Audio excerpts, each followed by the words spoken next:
I don't like a lot of pop music, but I like the idea of pop music. It can be so impactful and honest and real. Right now, pop music is not being used the right way. There's so much stuff that isn't talked about, and I feel like I just wanted to talk about stuff that was honest.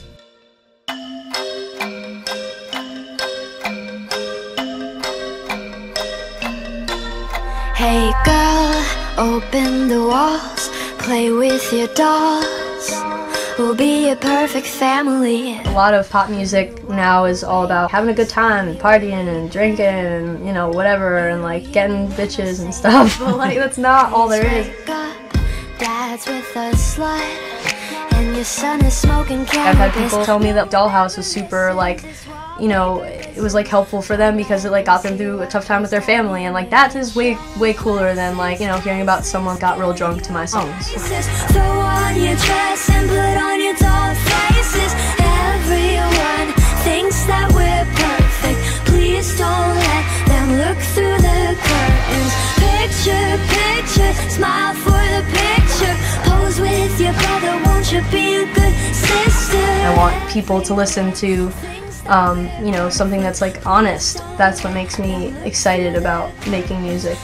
I'm just happy that I get to put music like that out there, you know, and really happy that people are listening to it, and it's amazing. The whole point of the album was to take childhood themes and relate it to adult situations. Every single title is like some sort of, you know, thing relating to childhood, and then the actual core of the song, the dark, gooey chocolate ganache middle of the cake, as I like to call it, is the honest and like adult story or situation. Round and round like a horse on a carousel we go. Will I catch up to love? I can never tell. I know. I think that it's important to like realize that there is a dark side because it's honest. I mean, like, nothing is perfect, so like why pretend, you know? So Crybaby is a character who's based off of myself. So she kind of represents the like darker side of me, and we have a lot in common, but there are also obvious differences in her story. Within the album, she gets like kidnapped, and she like poisons him with like milk and cookies, and like, you know, that obviously didn't happen to me, you know, but there are things like the love stories on the album, like that's obviously something, like things that I went through. And ran through Playland, so high, too high, at the carnival. In the beginning of the story, she is kind of represented as this like vulnerable, really emotional, and very insecure girl. Over time, through experiences, she realizes that there are things that she can't change about herself, and you know, she ends up feeling she's happy with who she is. She's very comfortable in her own skin, and I think that that's actually how I have changed from the time that I started writing the album to now. I mean, this album's like really special for me because it's my first album, but it's also like me kind of coming to this like point where I'm just like really like comfortable in my skin, and I'm not as insecure as I was. Hey, I'm Melanie Martinez, and you're watching Babel Music.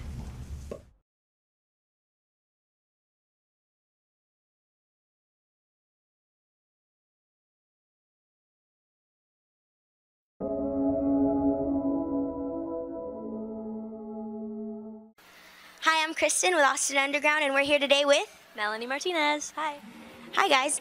So I wanted to start off today talking a little bit about where you started out. So you started out on The Voice, being coached by Adam Levine. What would you say was the biggest learning experience you had while doing that?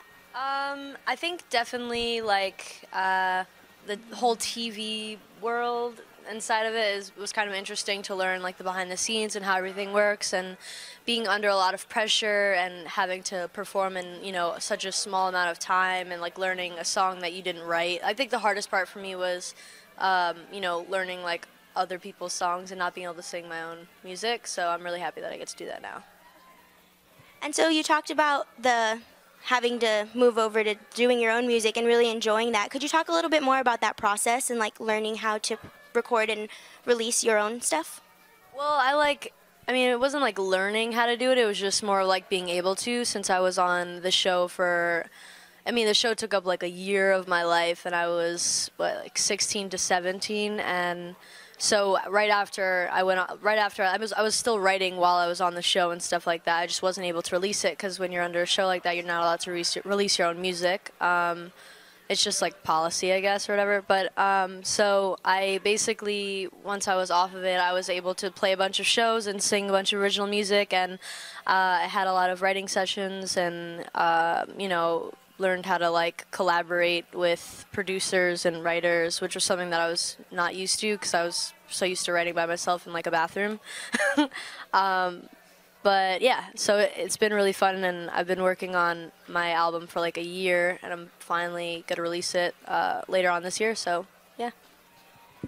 Okay, when you're asked about Dollhouse and that album that you released previously, you talk about how it's a concept album and it's a lot about your childhood and adult issues. What kind of themes or concepts can we be expecting from your new album?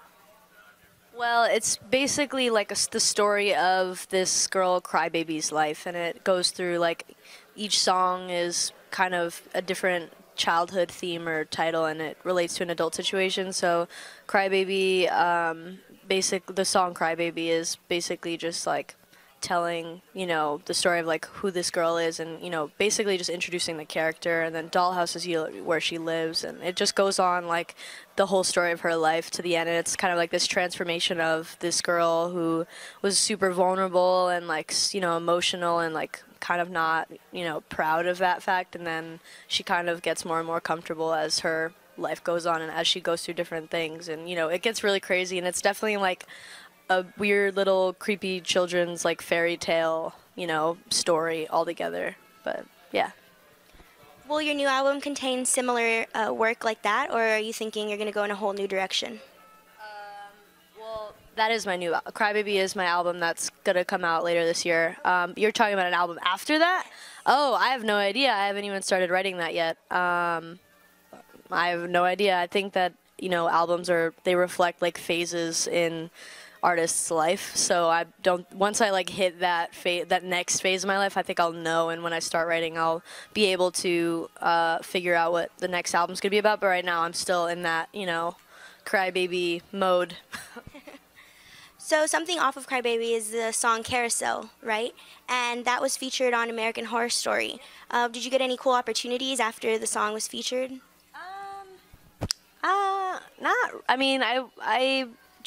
I think that opportunity alone was something huge for me, just because I love the show.